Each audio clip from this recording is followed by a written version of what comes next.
Throughout this year, we've been studying and attempting to implement different spiritual practices together. We believe that when we continue to move towards spiritual health, we're not only healthier people, but it helps us to foster a deeper connection to God and to one another. Spiritual practices are one pathway toward health.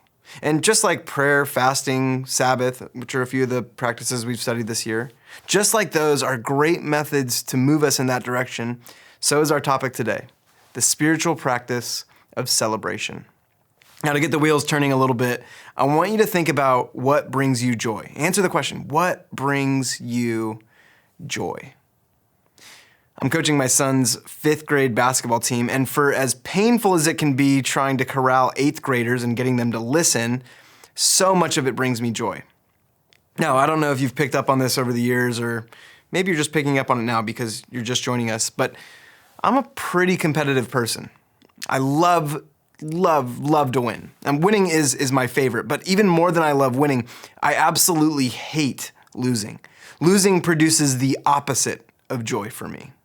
My son Jericho is on the same team that he was on last year with a lot of the same players, and they weren't good last season.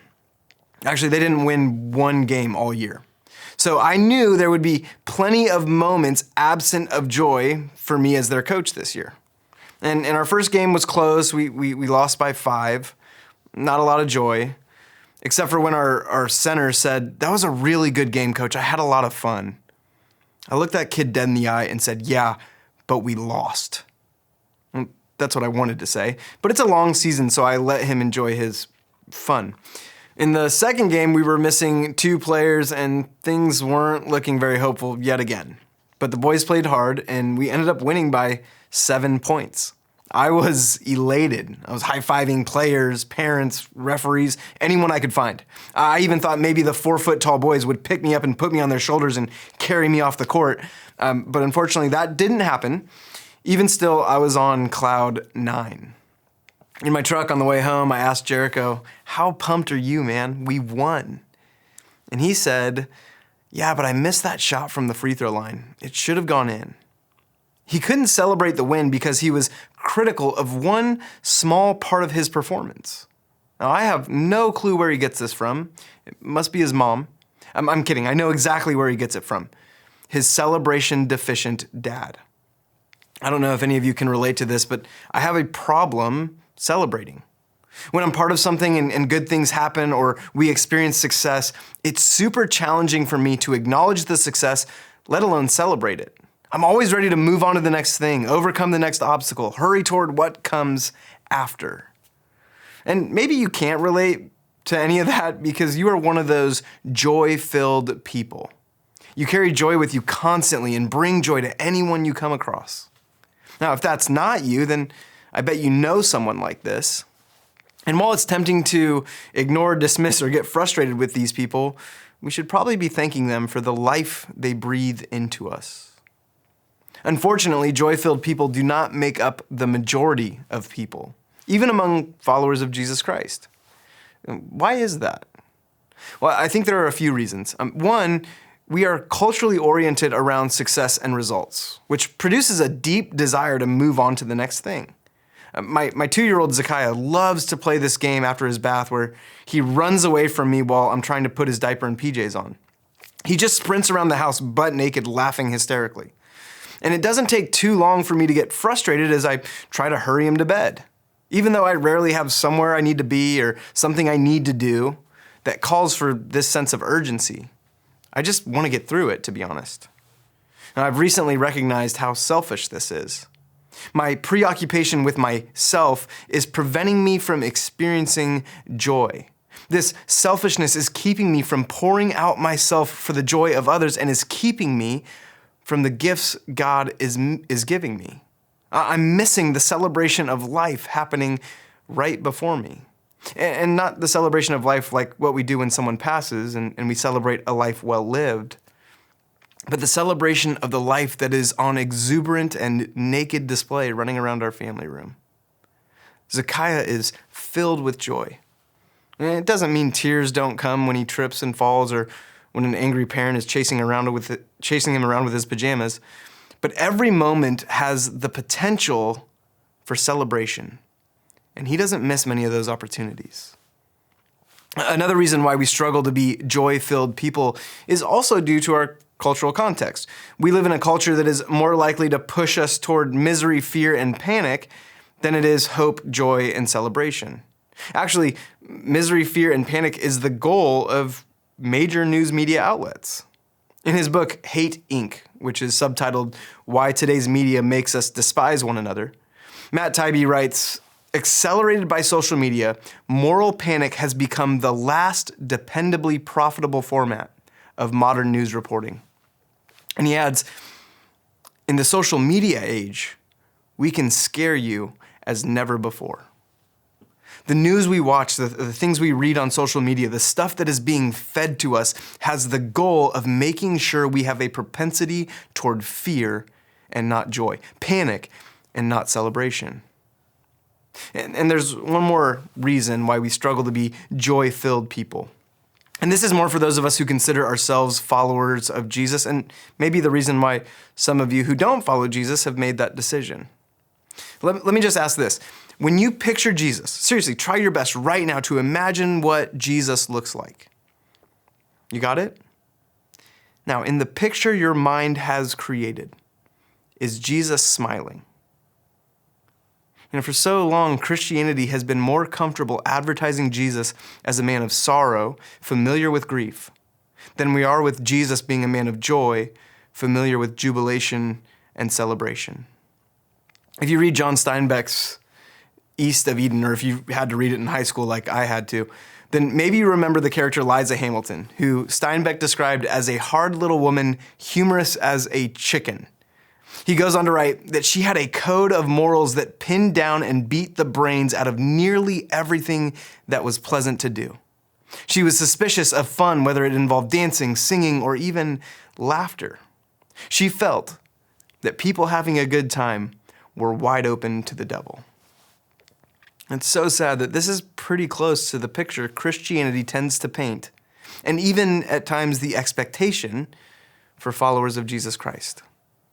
George Orwell once said that at 50, everyone gets the face they deserve.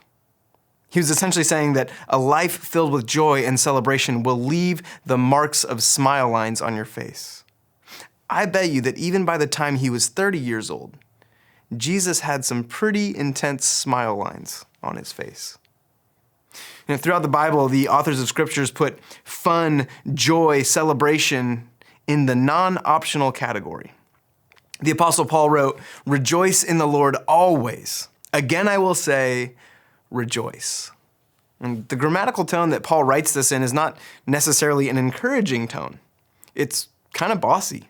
It's a lot like how I tell Kaya to put clothes on after his bath. It's not a suggestion, it's a command.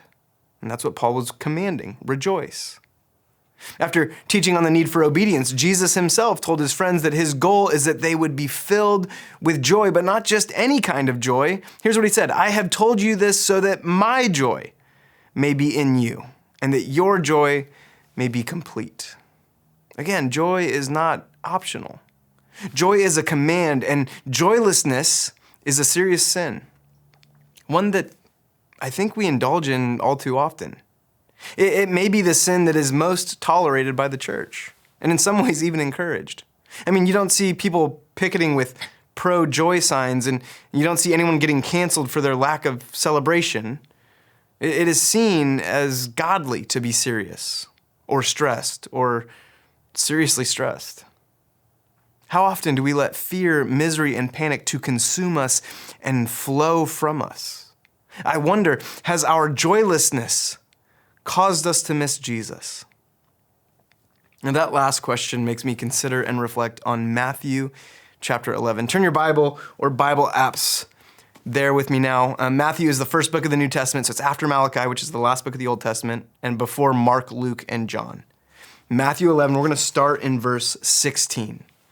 And as you turn there, let me just give some context. Right before this, Matthew records an exchange between Jesus and some of John the Baptist's followers. At the time, John was in prison and was struggling with his circumstance, and Jesus' reply to John was all about the goodness the kingdom Jesus came to bring was producing right here and right now. And after Jesus finishes replying to John's disciples, he turns to the crowd and begins talking to them about John and the message that John came to bring, about how he came preparing the way for Jesus. And as Jesus talks, he knows the unbelief or disbelief among the crowd. Here's what Jesus says to the crowd, starting in verse 16. To what can I compare this generation? Jesus questions the nature of his current generation. Again, he knows many are choosing uncertainty about who Jesus is, who John is, and are questioning the validity of all they have heard prophesied, or in other words, foretold, everything they've been prophesied about, and are witnessing in John and Jesus. And while seeing all of that, they are still refusing to believe. So Jesus questions them, and he continues, they are like children sitting in the marketplaces and calling out to others. We played the pipe for you, and you did not dance. We sang a dirge, and you did not mourn. In all his analogies and metaphors, Jesus constantly shows a deep awareness of what's happening in the world around him, including an understanding of the games of children, in a day and age where children were not nearly as valued as they are right now. But Jesus is aware that kids play wedding games and funeral games, which funeral games sound morbid. I don't know what those are, but I do know that kids are weird. I mean, my son plays the run around the house naked, laughing hysterically game, so that's a thing. So anyway, they play these games, and sometimes they complain when their peers don't join in. And the point Jesus is trying to make is that the people of Israel in his generation also complain that John the Baptist and Jesus are unwilling to meet their expectations about how the two of them should behave and how they should speak, even though there are major differences between how Jesus and John speak and behave, which he spells out in the next two verses. Look at verse 18. For John came neither eating nor drinking, and they say, he has a demon. The Son of Man came eating and drinking, and they say, here's a glutton and drunkard, a friend of tax collectors and sinners. But wisdom is proved right by her deeds. In this whole analogy, it's like Jesus is saying, there's no pleasing you people. You're refusing to hear God's voice in any form. Whether somber or joyful, judgmental or merciful, it doesn't matter to you. God is right here, speaking, moving, and you're missing it. You want me to fit into the box that you've created for me. Just imagine trying to fit God into a preconceived box. Telling God, this is how you're supposed to talk. This is how you're supposed to act. This is how you're supposed to work, move, and intervene in our lives. It's wild. But what of our generation? Is this not what we also do so often? It's so easy to put God in a box that we're comfortable with. If God is just judge, then I just got to avoid him as best as I can. If God is just the one who makes bad things or good things happen, then I just need to thank him for the good and blame him for the bad. And I don't even really have to take responsibility for anything if that's how I approach God. And if God is just sorrow and pain, then, I can just be woe is me. How often have people misunderstood God because they attributed to him the fearful, panicked, miserable, judgmental, defensive disposition of so many who claim to be his followers? You see, the God that I believe in doesn't fit in any box my puny little brain can conceive. The God that I believe in for sure knows sorrow and anger, but those are his temporary responses to a fallen world. His sorrow will be no more when everything is reconciled to him. The God that I believe in is working to redeem creation and is asking us to partner with him in that. What about you? What is true about the God that you believe in, the God that we read about in Scripture? You see, partnering with the God that I believe in doesn't look like fear or panic. Those are not part of God's character. Joy is God's basic character. Joy is his eternal destiny. And his intent was and is that his creation would mirror his joy. Like Pastor John Ortberg wrote, as products of God's creation, creatures made in his image, we are to reflect God's fierce joy in life. God wants us to experience joy regularly because he experiences joy regularly. And this is one major way we can be conformed to the image of Christ. So, how do we do it? Well, the practice of celebration. As we pour through the Old Testament, one of the things that becomes very evident is the significant emphasis placed on feast days. Times of feasting were to be transforming experiences. They were a celebration, which I just love. I mean, food makes me so happy. A few months back, Amanda and I were out to dinner for a date night, and someone generously and anonymously paid for our meal. Amanda, being the sweetheart that she is, said, "Man, some people are just so kind." And I said, "Dang it, I should have gotten dessert."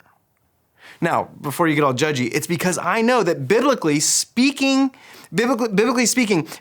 feasting is supposed to be transformative. And what's a feast without dessert? Seriously, dessert brings pleasure, and celebration generally involves activities that bring pleasure, whether it be gathering with people we love, eating and drinking, singing and dancing. And spiritual celebration means doing those things while reflecting on the goodness of God. The prophet Nehemiah said, "Go and enjoy choice food and sweet drinks, and send some to those who have nothing prepared. This day is holy to our Lord. Do not grieve, for the joy of the Lord is your strength." The joy of the Lord is your strength. Just think about that for a moment. The joy of the Lord is our strength. Not fear, not panic, not wondering what's going to happen, not getting beyond what's happening right now. The joy of the Lord is our strength. Now, I want to be clear that I'm not, and Nehemiah wasn't, advocating for hedonism. Hedonism is the idea that pleasure is the highest aim of human life. The major difference between hedonism and the practice of celebration is that hedonism doesn't last. What brought joy yesterday won't bring joy today. But when we practice celebration, we apply our ability to see and feel goodness in even the simplest gifts of God, like a kid who wants to play a game after bath time. So let's get practical with this. The first step in practicing celebration, pursuing joy, is to, number one, start right now. When we were kids, my mom used to wake us up by singing some obnoxious songs, like some of just ridiculous songs. And one of her favorites was, this is the day that the Lord has made, that the Lord has made. I will rejoice and be glad in it. This is the day that the Lord has made. I gotta stop because it's trauma. At the time, it produced zero joy. But looking back on it, what my mom was doing was brilliant. She was instilling an idea in our minds that this day, no matter what happens, is a reason to rejoice. Unfortunately, we all have this idea that joy and celebration will come when things change. When I have enough money, when I find that special someone, when I can finally connect with my kids, when my kids finally leave the house, when my back heals. Whatever it is, that's when I'll experience joy. But the insufferable song my mom sang didn't say, one day will be the day the Lord has made. No, this is the day. We will know joy today. You see, if we don't rejoice today, we won't rejoice at all. If we're waiting for everything to be perfect, we'll be waiting until the day we die. And I already hear the yeah, but on this one, and it's so fair. Yeah, but how can we experience joy with all the pain, suffering, and injustice in the world? Which is a great question. Here's how I'll answer this for us today. Joy drives away all despair, all hopelessness, but not all depression. We will get sad and dejected. We will experience sorrow and pain. In this world, we will have trouble. Jesus said as much. But he also said, take heart. He has overcome the world. Jesus has overcome. You see, faith enables the weary soul to experience wonder again through the power of these words from the psalmist. Weeping may stay for the night, but rejoicing comes in the morning. And look, I'm not trying to minimize anyone's pain. I just want to maximize hope. Whatever you're going through, your pain is real, it's valid, it's true, but I know it's only temporary. It's like my dad says over and over as he battles his cancer. I know God will heal me. I just don't know if it's in this life or the next. And if you need a helpful reminder to hold on to, just remember that God took 3 days to turn the worst for Jesus into the best. And that was the best for all of us. Whatever you're going through, give it some time. Give God time to work on your behalf. Life is riddled with nail-biting finishes, downcast days, and intense darkness. But I fully believe that joy always comes in the morning. Okay, that was just number one. I'll go through these next few pretty quick. Number two, spend time with a joy carrier. These are the people I mentioned a bit ago. Find someone who carries joy with them and spend time with them. I mean, we all know the people in our lives who are the opposite of this, the people who pull joy from us. So we need to be extra intentional about spending time with those people who add joy. And this isn't just me talking, this is in the Bible. One translation of Proverbs 15:30 reads like this: "Smiling faces make you happy, and good news makes you feel better." Which, no kidding, but important for us to make note of nonetheless. We need to identify a few people who play this role in our life. Tell them that they do and thank them for it, and then make it a point to spend more time with them. Number three, set aside a day a week. Devote 1 day a week to acts of celebration. And these don't have to be grand plans you make or big things you spend lots of money on. This day can include things that even seem trivial. Theologian Dietrich Bonhoeffer wrote that his meals in prison created an opportunity to practice celebration. He was in prison and he's like, this food is an opportunity to practice celebration. He wrote that God won't endure our dual, gloomy attitudes where we sit and eat our food in sorrow, hurry, or shame. No, here's what he said from his prison cell.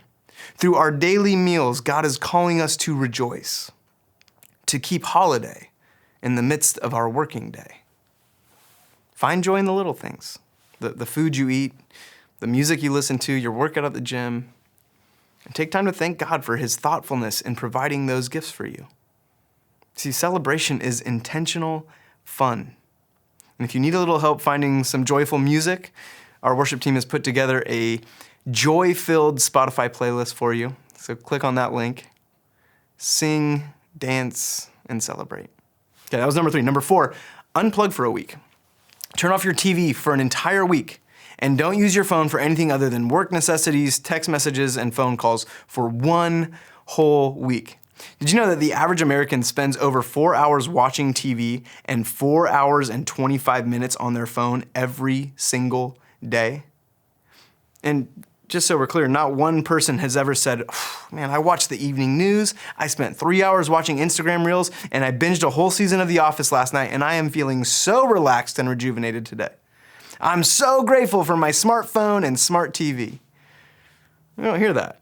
You know, I love grounding Jericho from his screens when he does something wrong because he's so much more fun to be around when he doesn't have video games or TV. I think some of us, myself included, would greatly benefit from getting grounded from our screens as well. Number five, the last one. View life from a kingdom perspective. You know, to some degree, joy comes from a certain kind of thinking. The New Testament authors were clearly engaged in a specific type of thinking, but it wasn't some form of positive thinking they subscribed to. No, it's probably better if we called it resurrection thinking. They viewed everything that happened to them, all the events they experienced and witnessed, in light of the resurrection of Jesus and the kingdom of God that Jesus came to bring. I mean, think about it. They saw things go so wrong. Their leader, their rabbi, was nailed to a cross and buried in a tomb. But after that, as they wrote their accounts of the words and actions of Jesus, they celebrated all that deserved to be celebrated. Why? Well, because Jesus didn't stay dead, and that colored their view of everything. I was on the phone with my grandpa the other day. We get to talk once a week, and it's incredible. And he told me about a Sunday school lesson his 91-year-old friend shared the Sunday before. And she asked everyone to draw a black dot on a piece of paper, kind of like this. And then she asked, what do you see? And all the people in the class said, a black dot. And that's probably what we would all say. And that's when this wise woman said, see, that's the problem. All you see is the black dot.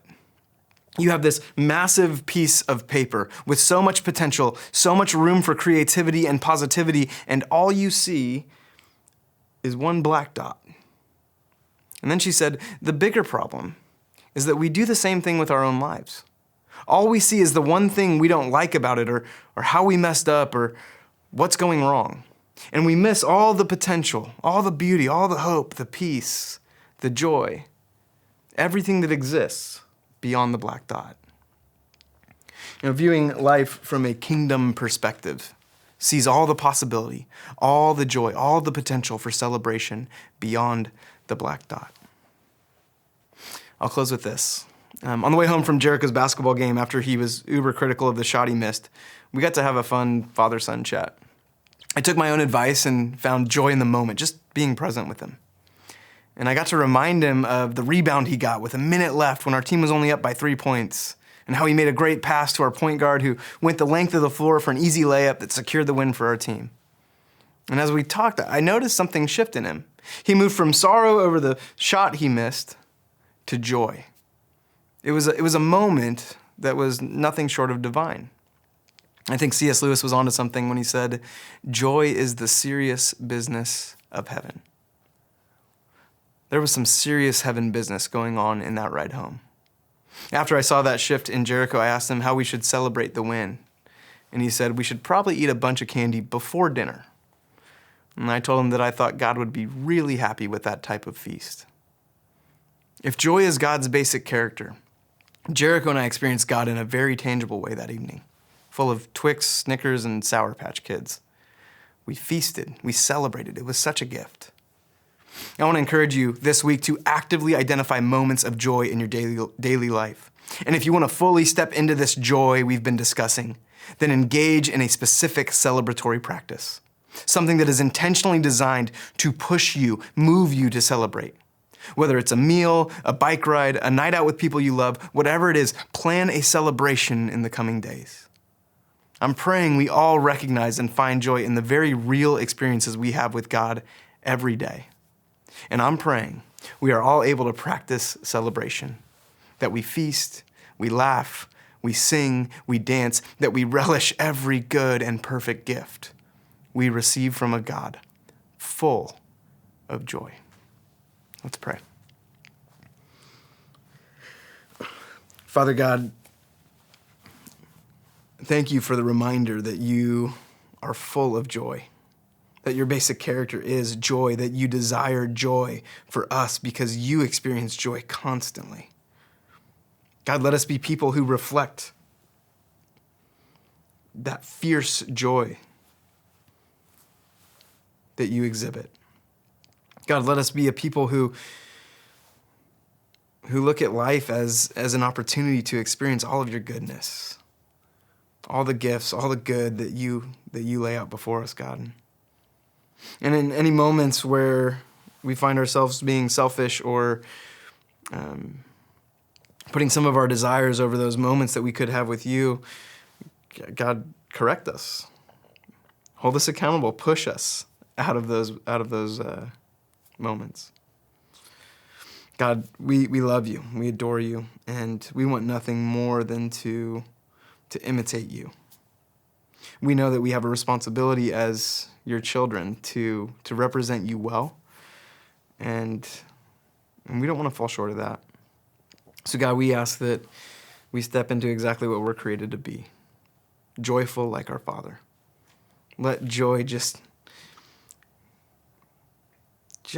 permeate every fiber of our being, and that it would pour out into the people that we come across. We love you, we adore you, we praise you, we honor you. We pray all this in the matchless and powerful and beautiful name of your Son, Jesus Christ.